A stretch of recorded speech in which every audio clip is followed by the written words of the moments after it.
Em cada questão, uma resposta. Em cada desafio, um aprendizado. Em cada alma, a luz da verdade. Pense nisso, a doutrina espírita em seu dia a dia.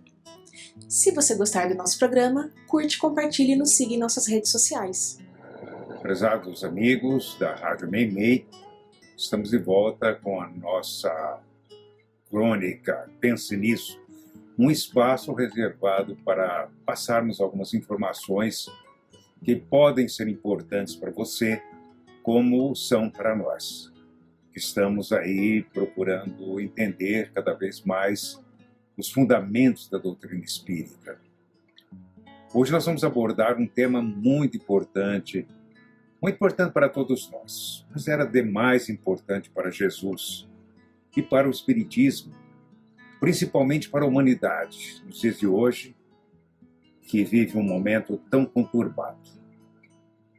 Vamos falar sobre o ser humano ideal de que Jesus tratou nos Evangelhos, que é o mesmo que a doutrina espírita descreve para nós em suas obras de uma forma mais detalhada, num dos capítulos do Evangelho segundo o Espiritismo e também no Livro dos Espíritos.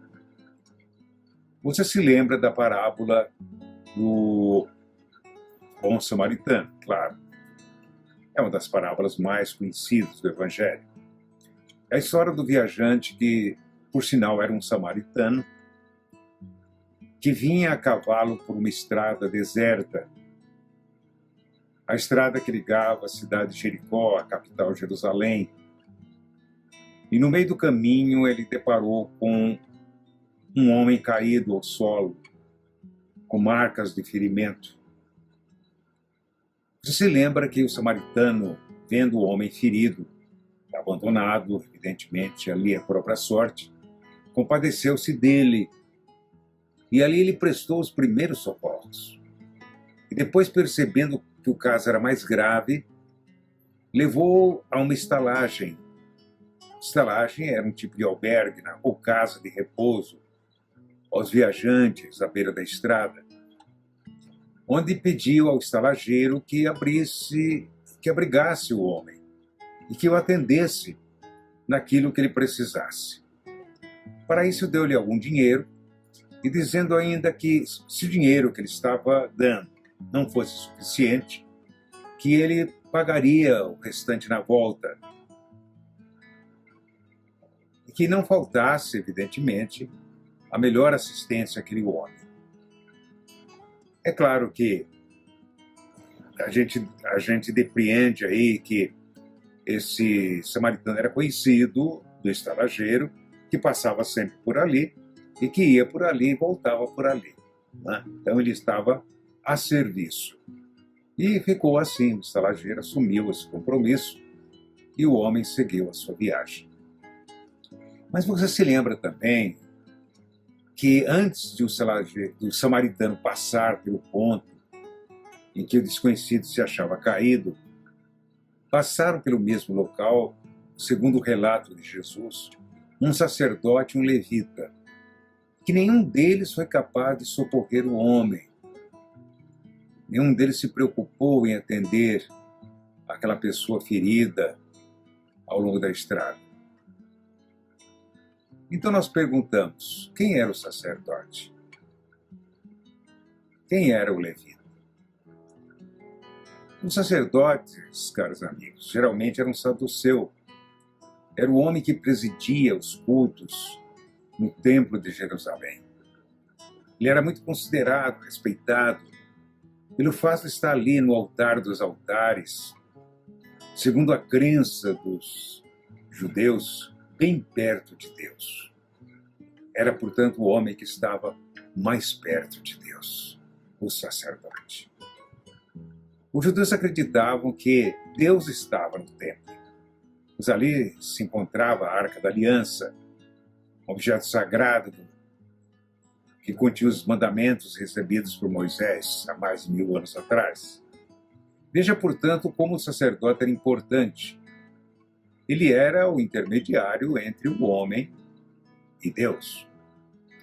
E o levita? Quem era o levita? O levita era um tipo de assistente do sacerdote, que também prestava importante serviço ali no templo. Logo depois do sacerdote, era o levita que estaria mais próximo de Deus, porque o levita ajudava o sacerdote a oficiar os cultos daquele templo. E quem era o homem que foi ferido na estrada, que estava lá abandonado na estrada? Isso ninguém sabe. Jesus, ao contar a parábola, não deu essa informação. O que nos leva a concluir que aquele homem era um mero desconhecido. Era qualquer homem, qualquer pessoa humana.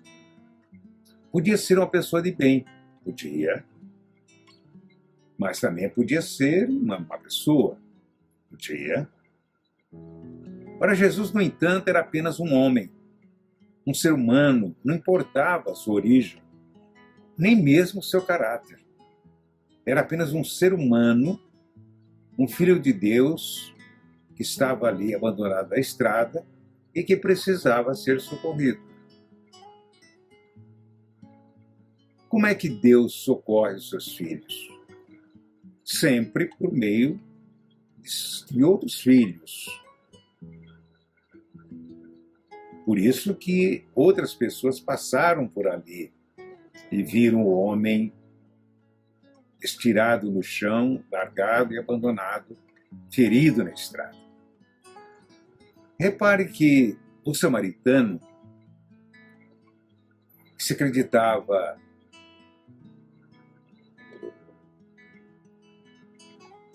o homem mais distante de Deus,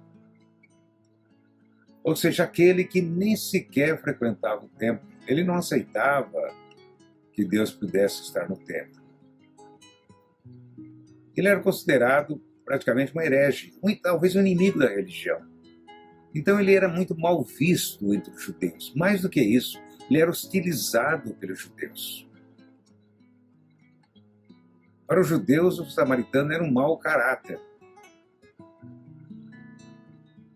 Mas foi ele quem socorreu o homem caído. Os homens que se acreditavam mais próximos de Deus, que eram sacerdote e levita, não fizeram isso. Passaram bem longe. Não quiseram se comprometer. Ao passo que o samaritano, que era considerado um herege, que nem frequentava o templo, que não acreditava que Deus estivesse naquele templo, que era desprezado pelos judeus, que corria o risco de ser agredido ou morto se se encontrasse na Judéia, esse homem foi o único que, naquelas circunstâncias, foi utilizado por Deus para socorrer aquele homem. Agiu com compaixão e amor em relação ao desconhecido. Ou por outra, foi o único que fez a vontade do Pai. Qual é a vontade do Pai? Você já pensou sobre isso? A nossa pergunta para vocês é a seguinte: era o samaritano um homem de bem? O que vocês acham? Engana-se quem pensa que Jesus, há 2000 anos, veio fundar mais uma religião. Além das muitas que já existiam, das muitas interpretações, das muitas crenças e visões, muito mais, talvez, do que hoje, devido à humanidade estar num período muito recuado de conhecimento da verdade, conhecimento da filosofia, da ciência.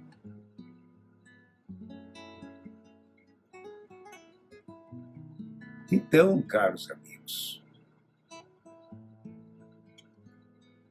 ele jamais pensou, Jesus jamais pensou em fundar mais uma religião, mais um rótulo. Ali havia, por exemplo, os fariseus, havia os saduceus, havia os essênios, os escribas, os samaritanos, e assim por diante. Jesus nasceu num berço judaico. Maria e José eram judeus. Jesus foi criado e educado dentro da religião judaica. Os pais foram bons educadores.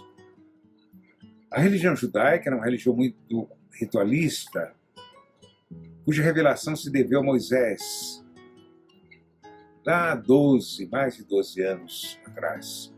Com certeza, além da educação do lar, onde constava com o empenho e a dedicação dos pais, quando criança, Jesus foi encaminhado desde cedo para a sinagoga, onde não só aprendeu a ler, porque na sinagoga se ensinava as crianças a ler, como teve seu primeiro contato com os textos das Escrituras, as Escrituras judaicas, livros sagrados do seu povo, começando pela Torá, que eram os livros que continham o trabalho de Moisés.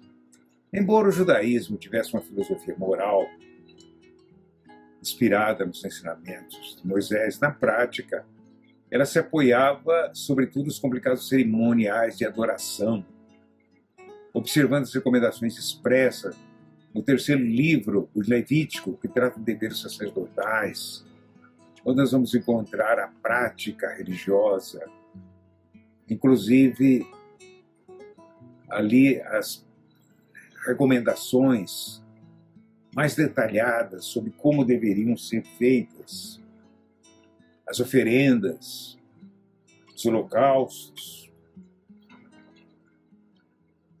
Ofereciam-se animais, sangue dos animais incinerado, fazia com que a fumaça que vinha dessa incineração subisse às alturas, e se acreditava que Deus se alimentava daquilo. Jesus, porém, percebeu que ter uma religião, apenas observar com rigor as práticas de adoração, isso não mudava ninguém.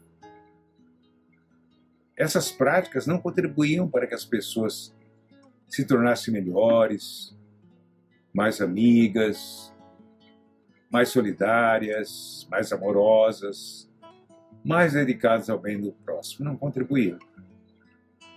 Desse modo, ele podia enxergar a diferença fundamental entre a adoração e a ação, entendendo que um povo só poderia progredir espiritualmente se entre seus habitantes houvesse respeito, cooperação, fraternidade, sobretudo amor. Não foi por outro motivo que aos 12 anos, quando mal saíra da infância, ele acompanhou seus pais ao Templo de Jerusalém, e naquela ocasião seus pais o surpreenderam discutindo com alguns doutores da lei. Quem eram os doutores da lei? As pessoas que conheciam sobre das Escrituras e, portanto, tinham domínio da religião. Com certeza, embora os evangelhos não falem, Jesus queria mostrar àqueles homens que não basta conhecer as Escrituras, não basta conhecer Moisés e os profetas. Para que a verdadeira mensagem de Deus pudesse chegar aos homens, para que a verdadeira mensagem pudesse chegar aos homens, repetimos, esses deveriam pôr em prática os mandamentos da religião, as regras de conduta moral que a religião ensinava. Conduta moral são aquelas regras que estabelecem as formas pelas quais nós nos relacionamos uns com os outros, dentro da nossa casa, no nosso ambiente de trabalho, dentro da nossa comunidade, do nosso povo. Essas são as condutas morais. Assim, ninguém, absolutamente ninguém, pode negar, caros ouvintes, que a filosofia de vida de Jesus estava apoiada no amor. O sentimento mais elevado que o ser humano pode vivenciar na Terra e pôr em prática. É justamente essa prática do amor que o Espiritismo chama de caridade, que vem da palavra latina caritas, que por sua vez traduziu o termo ágape do grego, que quer dizer amor incondicional, amor fraterno, autodoação, amor praticado no dia a dia para com as pessoas, sejam elas quem forem, para Jesus até mesmo os inimigos. Até mesmo os inimigos, veja só. O ideal de Jesus, ou seja, a meta mais alta que ele aspirava para a humanidade, é essa condição que só se daria quando as pessoas aprendessem a se amarem de verdade umas às outras. Logo, a meta de Jesus é a formação do homem que ama tanto o próximo quanto a si mesmo. Essa é a meta de Jesus. Formação do homem que ama. A religião pode contribuir para isso? Pode muito bem contribuir para isso. Porque a religião entra com um sentimento, com a nossa relação com Deus, com aquilo que é mais sagrado, mais divino, e pode nos ajudar a se modificar por dentro. Esse homem ideal, o homem pleno de amor que Jesus se refere, foi conceituado pela doutrina espírita desde a sua constituição, 1857, e descrito com detalhes no Evangelho segundo o Espiritismo, quando Allan Kardec enumera as qualidades do homem de bem nos seguintes termos que você vai encontrar lá. Preste bem atenção. O verdadeiro homem de bem é o que cumpre a lei da justiça, de amor, de caridade, na sua maior pureza. Se ele interroga a consciência sobre seus próprios atos, a si mesmo perguntará se violou essa lei, se não praticou o mal, se fez tudo o bem que podia, se desprezou voluntariamente alguma ocasião de ser útil, se ninguém tem qualquer queixa dele, enfim, se fez a outra em tudo o que desejava lhe fizesse. É aquele que deposita a fé em Deus, a sua bondade, a sua justiça, a sua sabedoria. Ele sabe que sem a sua permissão, sem a permissão de Deus, nada acontece. E submete a Deus a vontade em todas as coisas. Ele tem fé no futuro, razão pela qual coloca os bens espirituais acima dos bens temporais. Ele sabe que todas as vicissitudes da vida, todas as dores, todas as decepções são provas ou expiações, e sabe aceitá-las sem se revoltar. Possuído do sentimento de caridade, de amor ao próximo, ele faz o bem pelo bem, sem esperar recompensa alguma. Retribui o mal com o bem, toma a defesa do fraco contra o forte e sacrifica sempre seus interesses à verdadeira justiça, ou seja, a justiça de Deus.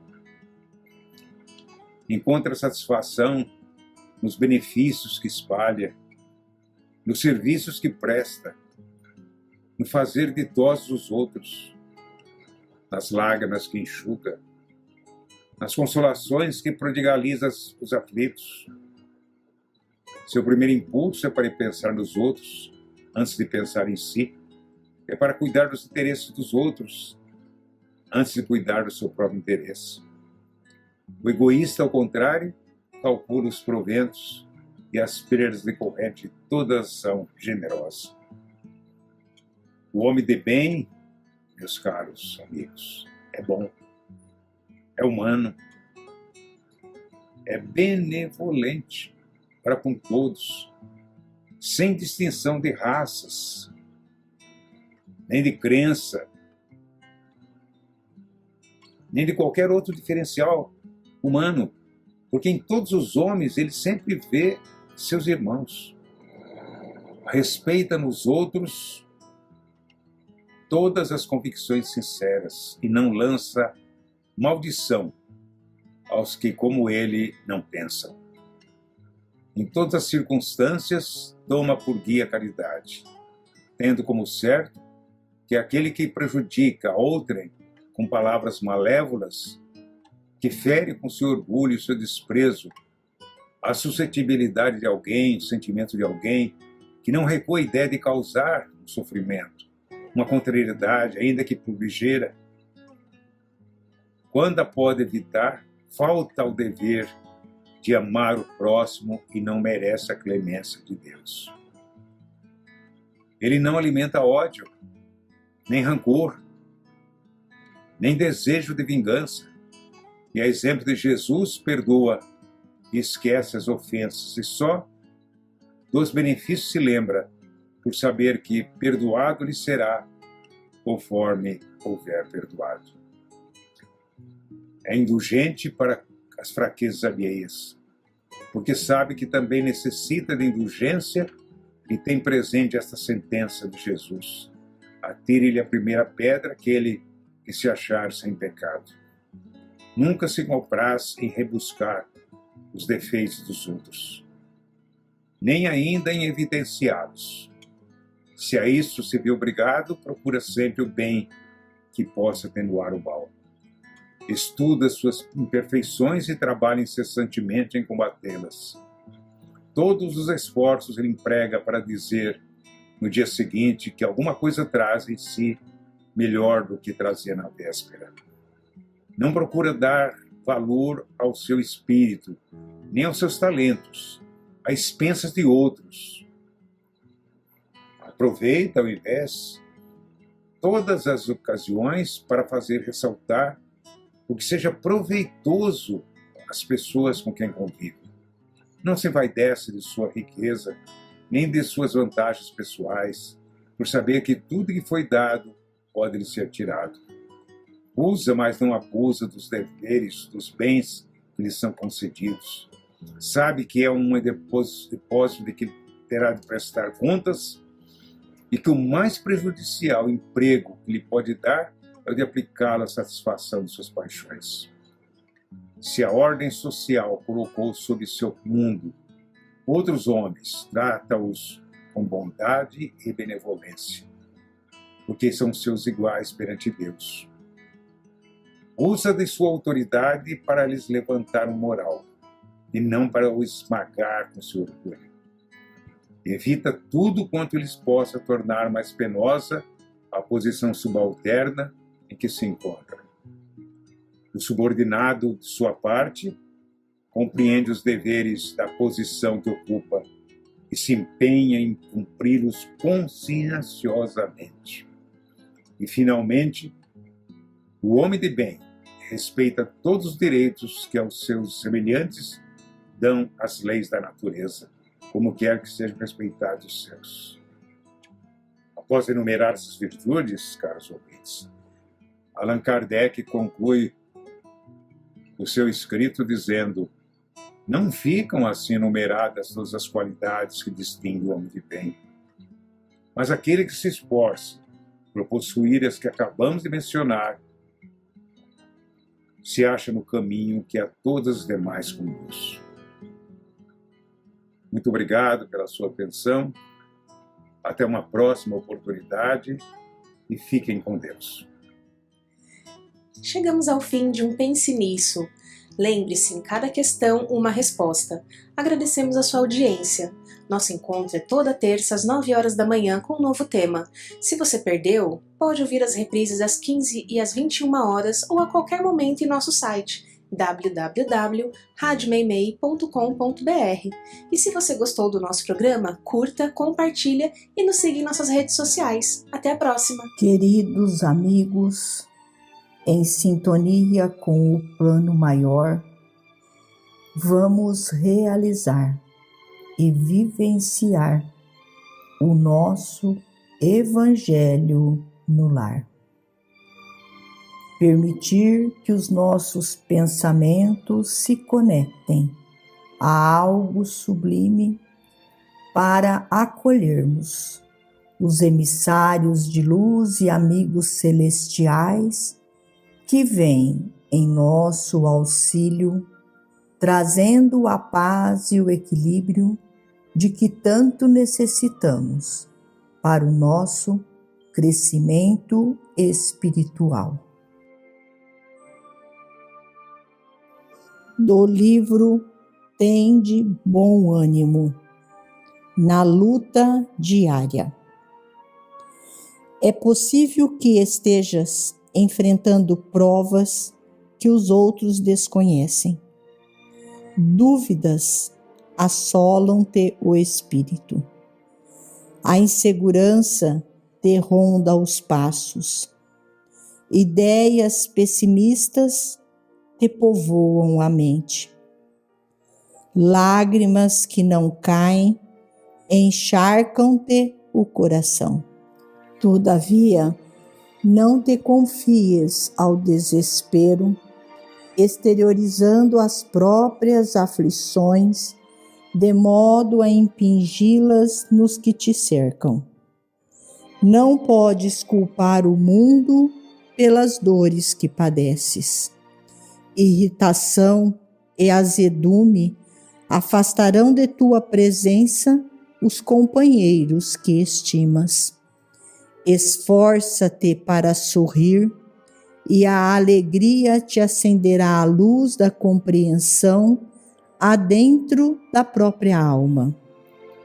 Todos lutamos com o passado na arena do presente. O que plantamos ontem devemos colher agora. O resgate de nossos débitos perante a lei nem sempre acontece através de doenças ou mutilações físicas. Não raro, o cadinho invisível da tentação é a força que nos submete ao aperfeiçoamento necessário, consumindo-nos as impurezas em altas temperaturas de luta interior. Assim, pacifica-te e serve, procurando ser útil àqueles que te esperam a palavra amiga e o gesto de solidariedade. Procurando esquecer-te-ás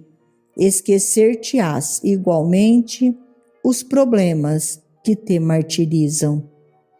Ocupa-te do bem, e o bem ocupar-te-á todo ser, desenvolvendo-te a esperança em dias melhores.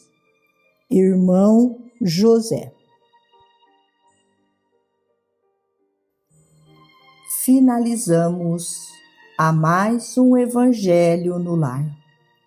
Agradecidos a Deus, o nosso Criador, a Jesus, médico de homens e de almas, e a Maria de Nazaré, nossa mãe amorada, por todas as bênçãos recebidas. Que a paz e a fraternidade seja emanada por toda a atmosfera terrestre como raios de luz através de nossas vibrações nesse momento tão sublime de mentes conectadas pela vitória do bem.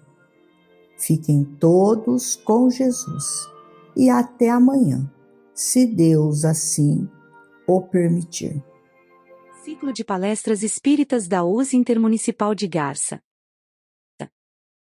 Dia 29 de abril, quarta-feira, palestrante, Wagner Elias Jacob, tema, na casa de meu pai, há muitas moradas. Local, Centro Espírita Paz, Amor e Caridade, Garça. Dia 30 de abril, quinta-feira, palestrante, Pedro Botelho, tema, Pais e Filhos à Luz do Espiritismo. Local, Centro Espírita Allan Kardec, Garça. Todas as palestras serão às 20 horas. Beneficiente. Mussarela, calabresa ou mista. Dia 16 de maio de 2026, retirar das 13 às 15 horas. Por apenas R$ 40. Casa de Caridade Irmã Filomena. Rua Floriano Peixoto 82, Araceli, Garça SP.